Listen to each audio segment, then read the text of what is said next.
Ho aminareo any riavana ny fahasoavana sy ny fiadanany Jesoa Kristy Tompontsika. Amen. Azony mafy ny fifidianana anao. Azony mafy ny fifidianana anao. Zay no mofinainantsika anio. Ao amin'ny Jaona 9:9, 9:1 hatramin'ny 1:7.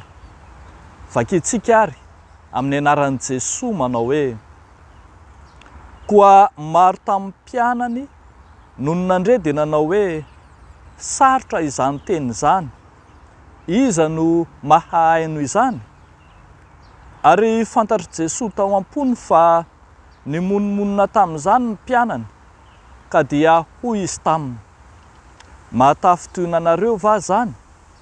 Maika raha mahita ny zanak'olona miakatra ho any amin'izay nitoerany taloha ianareo. Ny fanahy no mahavelona, ny nofo tsy mahasoa na inona na inona. Ny teny izay nolazaiko taminareo dia fanahy sy fiainana. Fa misy ny sasany aminareo izay tsy mino. Fa fantatry Jesoa hatramin'ny voalohany izay tsy nino sy izay hamadika azy. Aroa izy, izany no nolazaiko taminareo, fa tsy misy olona mahay manatonahy raha tsy nomeny ray azy izany. Hatramin'izany dia maro tamin'ny mpianany no nihemotra ka tsy niara nandeha tamin'ny intsony. Dia hoy Jesoa tamin'ny 12: ianareo koa va mba te hiala? Simona Petera namaly azy hoe: Tompo, akany amin'iza moa izahay? Ianao no manana ny teny fiainana mandrakizay. Ary izahay mino ka mahalala fa ianao no ilay masina Andriamanitra.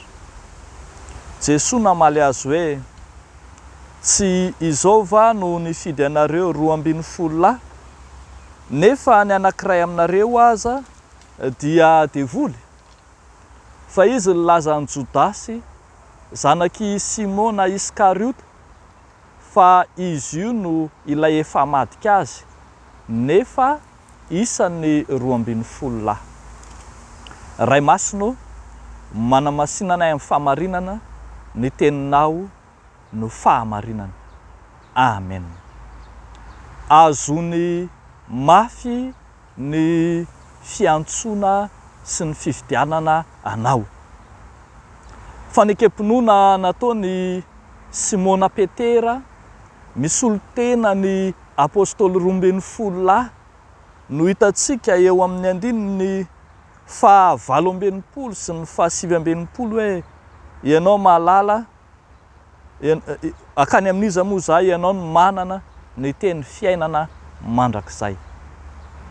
Rehefa avy nanao an'ilay toriteny momba ny mofinaina tokoa Jesoa, ny resaka tsy zavatry minofo fa zava-panahy, dia maro tamin'ireo saikanina sy liana fahagagana no niala tamin'i Jesoa, fa nanantena mofo fotsiny, nanantena zavatry ny nofo ihany. Tsy maintsy nanazava Jesoa fa ny teny izay nolazaiko izy dia fanahy sy fiainana. Ary mba hatakarana izany zava-panahy zany dia ilaina sy takiana ny fananana ny finoana. Tsy nanam-pinoana izy ireo ary dia tonga nihemotra, tonga niala tamin'ny fanarahan-dy an' Jesoa mihitsy aza. Amarin'i Jesoa eto fa efa fantany hatramin'ny voalohany fa nisy ny tsy nino sy ny hamadika azy.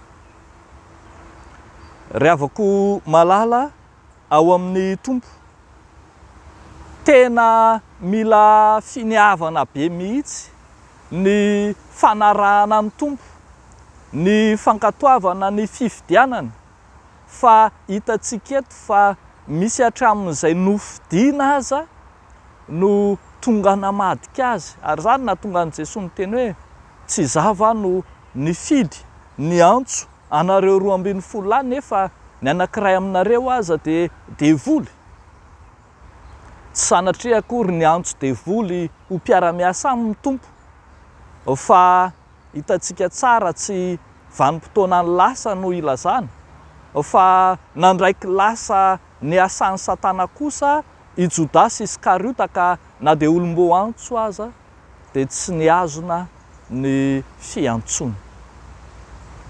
Ry havako malala, tena efa nitenen'i Jesosy mandrakariva fa maro no antsona fa vitsy no fidina, fa maro no tsy hahatana, tsy hahazona izany fifidianana izany, noho ny amin'ny rendrarendra samihafa, noho ny amin'ny nofo, noho ny amin'ny zavatra hita maso. Eny, matahotra ny ara-panahy ka tsy samy roso amin'izany. Tokony akatsika lesona lehibe ty tranga zay hitantsika eto ity, fa jereo tsara zany fa tsy mahazona ny maha olom-bo afidin'Andriamanitra ny olona iray ny fanekempon'ony.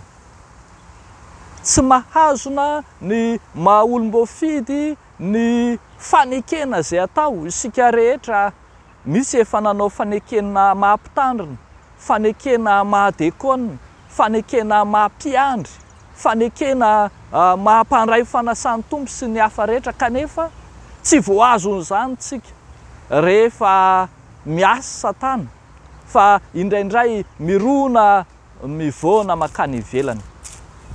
Dia izany indrindra no ampirisihana sy taomana antsika rehetra manao hoe hazony mafy ny fifidianana anao. Aoka tsy anaiky ho voarebireby ny Satana ianao ka andeha irona hanaraka azy.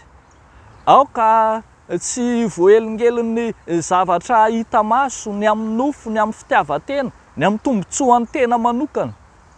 Mety karama, mety vola, mety tombotsoa samihafa, intérêt ho ny filazantsika. Eny, mety ho fiainam-pianakaviana, kanefa tsy azontsika atakalo ny fanompoantsika an'Andriamanitra, ny mahavoafidin'Andriamanitra antsika.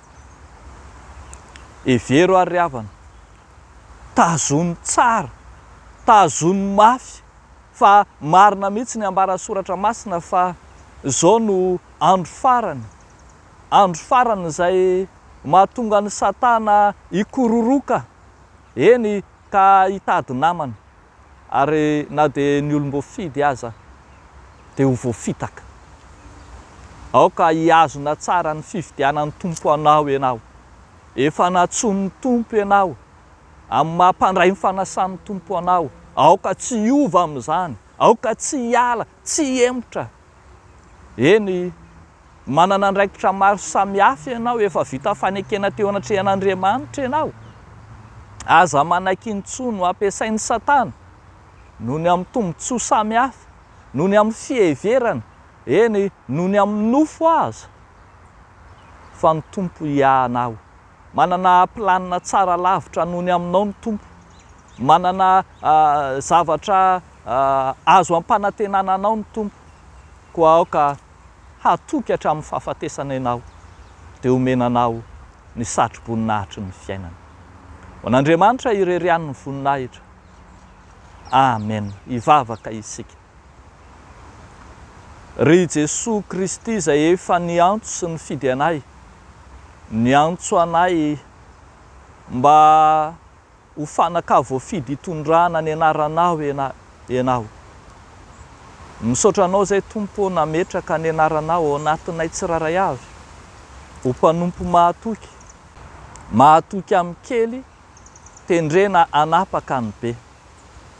Dia ampaherezo sy toano zay Tompo anao ny asa fanompoana samihafa, ahatanteraka sy alavirary ka tsy emotra, tsy salasala, ary atoky amin'ny fitondranao Andriamanitra. Amin'ny tean'io ity dia mitondram-bavaka manokana izay ny zanaky ny fiangonana, ireo rehetra mandalo fandidiana ara-pahasalamana, ireo rehetra ao anaty tsy fahasalamana ka tsaboana na any atokantrano na any amin'ny toeram-pitsaboana misy eo am-bavahoana ny fahafatesana, ianao Jesoa hamangy azy ireny, amindra fo aminy ary raha sitraka ao anasitrana azy. Ka sy manokana tompo izy ireny mba hahita ny tavanao Andriamanitra ary hahita ny fahasoavanao. Amin'ny anaran'i Jesosy Kristy tomponay, anaovanay izany mivavaka izany. Amen.